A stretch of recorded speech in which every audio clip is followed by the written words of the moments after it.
Betting apps పై ED కొరడ 29 మంది సినీ సెలబ్రిటీలు సహా పలు కంపెనీలపై కేసు నమోదు. విజయ్ దేవరకొండ, రానా, మంచు లక్ష్మి, ప్రకాష్ రాజ్ సహా పలువురిపై కేసు.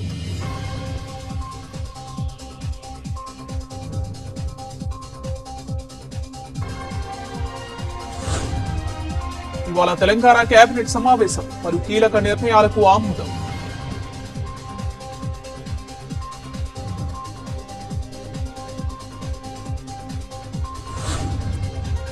ఆగస్టు 2వ వారం నుంచి ఏపీ అసెంబ్లీ సమావేశాలు 10 రోజుల పాటు నిర్వహించే అవకాశం.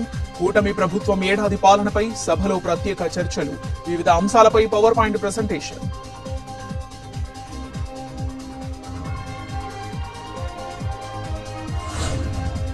ఇవాళ సత్యసాయి జిల్లాలో సీఎం చంద్రబాబు పర్యటన.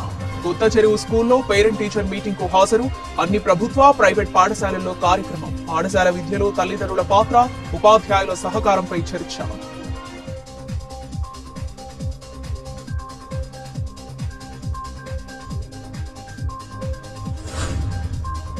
నేడు పీసీ ఘోష్ కమిషన్ ను కలవనున్న హరీష్ రావు. ఉదయం 11 గంటలకు బీఆర్కే భవన్ కు మాజీ మంత్రి అదనపు సమాచారాన్ని కమిషన్ కు అందించనున్న హరీష్ రావు.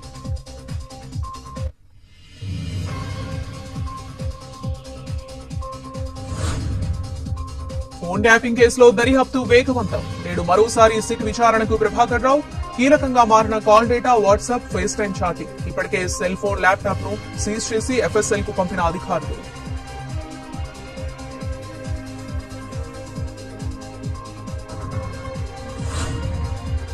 నేడు సోమాజిగూడ యశోద ఆసుపత్రికి కేసీఆర్. హెల్త్ చెకప్ కోసం మరోసారి వెళ్తున్న బీఆర్ఎస్ అధినేత. వైద్య పరీక్షల అనంతరం ఎర్రవల్లి ఫామ్ హౌస్ కు వెళ్లే ఛాన్స్.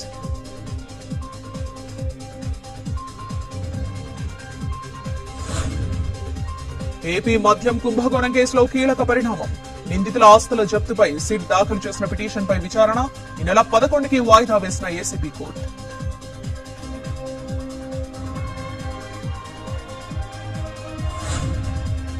కర్నూలు జిల్లా కోడుమూరులో ఫోర్జరీ రిజిస్ట్రేషన్ కేసు ఛేదించిన పోలీసులు. 7 నిందితులపై కేసు నమోదు. 5 అరెస్ట్, పరారీలో మరో 2.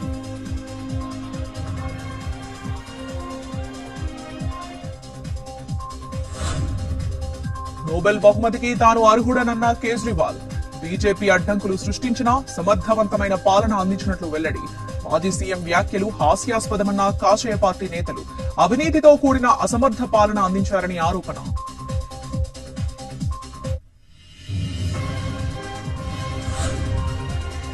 అంబేద్కర్ కోనసీమ జిల్లా గంటిపేదపూడిలో తెగిన నది వంతెన. 4 గ్రామాలకు నిలిచిపోయిన రాకపోకలు.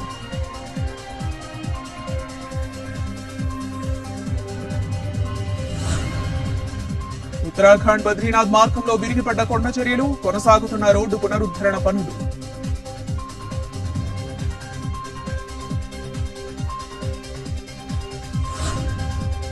జమ్మూ కాశ్మీర్లో భారీ వర్షాలు. చినాబ్ నదికి పెరిగిన వరద ప్రవాహం. రియాసీ జిల్లాలోని సలాల్ డ్యాం కు పోటెత్తిన వరద. గేట్లెత్తి దిగువకు నీటిని విడుదల చేసిన అధికారులు.